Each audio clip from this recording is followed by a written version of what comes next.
بسم الله الرحمن الرحيم قل أوحي إلي أنه استمع نفر من الجن فقالوا إنا سمعنا قرآنا عجبا يهدي إلى الرشد فآمنا به ولن نشرك بربنا أحدا وأنه تعالى جد ربنا ما اتخذ صاحبة ولا ولدا وأنه كان يقول سفيهنا على الله شططا وأنا ظننا أن لن تقول الإنس والجن على الله كذبا وأنه كان رجال من الإنس يعوذون برجال من الجن فزادوهم رهقا وأنهم ظنوا كما ظننتم أن لن يبعث الله أحدا وأنا لمسنا السماء فوجدناها ملئت حرسا شديدا وشهبا وأنا كنا نقعد منها مقاعد للسمع فمن يستمع الآن يجد له شهابا رصدا وأنا لا ندري أشر أريد بمن في الأرض أم أراد بهم ربهم رشدا وأنا منا الصالحون ومنا دون ذلك كنا طرائق قددا وأنا ظننا أن لن نعجز الله في الأرض ولن نعجزه هربا وأنا لما سمعنا الهدى آمنا به فمن يؤمن بربه فلا يخاف بخسا ولا رهقا وأنا منا المسلمون ومنا القاسطون فمن أسلم فأولئك تحروا رشدا وأما القاسطون فكانوا لجهنم حطبا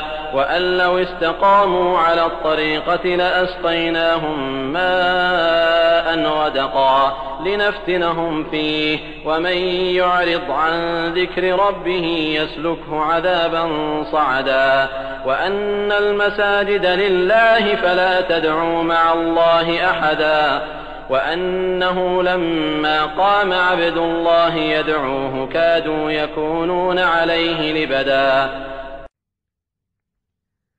आरंभ अल्लाहच्या नावाने जो मोठा मेहरबान अतिशय दया करणारा आहे. हे पैगंबर सल्लल्लाहु अलैहि वसल्लम, तुम्ही त्यांना सांगा की मला या गोष्टीची वही आली आहे की काही जिन्नांनी मला कुराण पठण करताना ऐकलं. मग त्यांनी आपल्या जमातीला जाऊन सांगितलं की आम्ही अतिशय आश्चर्यकारक कुराण ऐकलं जे फार चांगल्या गोष्टीचं मार्गदर्शन करतं. तेव्हा आम्ही त्यावर ईमान राखलं आणि आता आम्ही पालनकर्त्यासह दुसऱ्या एखाद्याला मुळीच सहभागी करणार नाही. आणि आमच्या पालनकर्त्याची शान अतिशय उच्च आहे. कुणालाही त्यानं आपली पत्नी बनवलं नाही, कुणालाही आपला पुत्र बनवलं नाही. आमच्यापैकी बहुतेक जण मूर्ख आहेत जे अल्लाह संबंधी मनानं रचलेल्या गोष्टी सांगत असतात. आणि आम्ही देखील आतापर्यंत हे समजत राहिलो की मनुष्य आणि जिन्न कधी अल्लाहविषयी खोटी गोष्ट बोलूच शकत नाहीत. आणि हे की मानवांपैकी काही लोक अनेक जिन्नांकडून शरण मागू लागले, तेव्हा या कारणास्तव जिन्नांचा पारा जास्त चढला.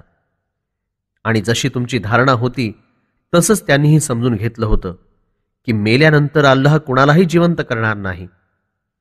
आणि आम्ही हे देखील सांगतो की आम्ही आकाशाला शोधून पाहिलं तेव्हा आम्हाला ते सक्त पहारा आणि धगधगत्या अग्निशिखांनी भरलेलं दिसून आलं. आणि आम्ही याच्या अगोदर तिथून खास अंतरावर विशिष्ट ठिकाणी बैठक करून खबरी ऐकण्यासाठी बसत होतो. परंतु आता कोणी गेला तर अग्निशिखांचा काफिला त्याचा पाठलाग करतो. आम्ही नाही सांगू शकत की नव्या परिस्थितीनुसार धर्तीवर राहणाऱ्यांकरता एखाद्या हानीचा फैसला केला गेला आहे किंवा यांच्या पालनहारनं यांच्यासाठी एखाद्या भलाईचा इरादा केला आहे. आणि आमच्यातही कोणी नेक सदाचारी आहे तर कोणी त्याच्याशिवाय. आम्ही देखील अनेक पद्धतींमध्ये विभागले गेलो आहोत. आमची पक्की खात्री झाली आहे की जमिनीवर कुठेही पळून जाऊन आम्ही अल्लाहच्या मुकाबल्यात आपलं रक्षण करू शकत नाही. आणि आम्ही ज्या अर्थी सन्मार्गाची गोष्ट ऐकली आहे तेव्हा त्यावर आम्ही ईमान राखलं आहे, ज्यानं देखील आपल्या पालनकर्त्यावर ईमान राखलं तर त्याला कसल्याही नुकसान किंवा अन्यायाची भीती नाही. आमच्यापैकी काही जण इमानधारक आहेत, तर काही वाट चुकलेले आहेत. ज्यांनी इस्लामचा स्वीकार केला त्यांना मुक्ती मिळाली आणि ते भलाईच्या मार्गाला लागले.